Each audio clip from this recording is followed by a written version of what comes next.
And shifting our attention to more breaking news coming in from Dhaka, where anti-India sentiments are on the rise. The Bangladesh Nationalist Party, the BNP, has launched a march towards the Indian High Commission. Senior BNP leader Rahul Kabir Rizvi says that India can sabotage Bangladesh at every step. BNP has also called for an anti-India resistance. So this is in line with BNP calling for boycott of Indian goods, and now BNP accusing Indian government of sabotage, and hence this march on part of the BNP supporters. I want to go across to Siddhant Mishra joining us with more details. Clearly, BNP has been speaking against India and India's interest, Siddhant. It's also concerning parallelly because do remember that BNP sought the support of Jamaat-e-Islami, which indeed goes against our interests. So tell us a little bit about these march and the visuals coming to light. Well, absolutely. Look, this march is happening ahead of Foreign Secretary level talks, which is scheduled to take place tomorrow. The Foreign Minister of India, Vikram Misri, will be traveling to Dhaka tomorrow. In fact, ahead of his visit, this march has been carried out by BNP outside Indian High Commission.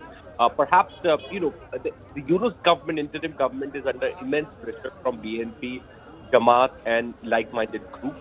These groups are openly giving a call to boycott Indian products.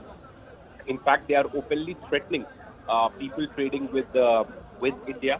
In fact, one of the senior BNP leader Rahul Kabir Rizvi, sparked a controversy by making a remark where he says, and I quote, and perhaps this is what the newspapers in Bangladesh have reported, that if India demands Chattogram, we will get back Bengal, Bihar, and Odisha. We are ready to resist Delhi's aggression, unquote.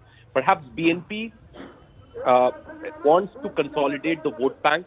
BNP wants to emerge as the only powerful political voice in Bangladesh, and this is the reason that BNP is taking mileage of the situation right now by escalating tensions between India and Bangladesh, by making such comments on the relationship between India and Bangladesh, and perhaps by creating this rhetoric of anti-India campaign, which perhaps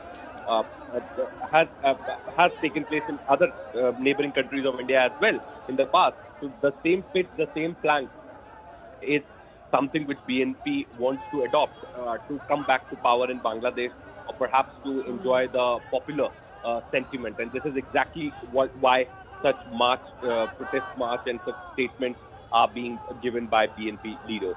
Oh yes, Siddhant, and India is not going to be side-benched on this one. All of this happening ahead of the Foreign Secretary's visit. So the Yunus government will have to in person answer some of those questions on how it's going to tackle these challenges within Bangladesh. Thank you for that quick update.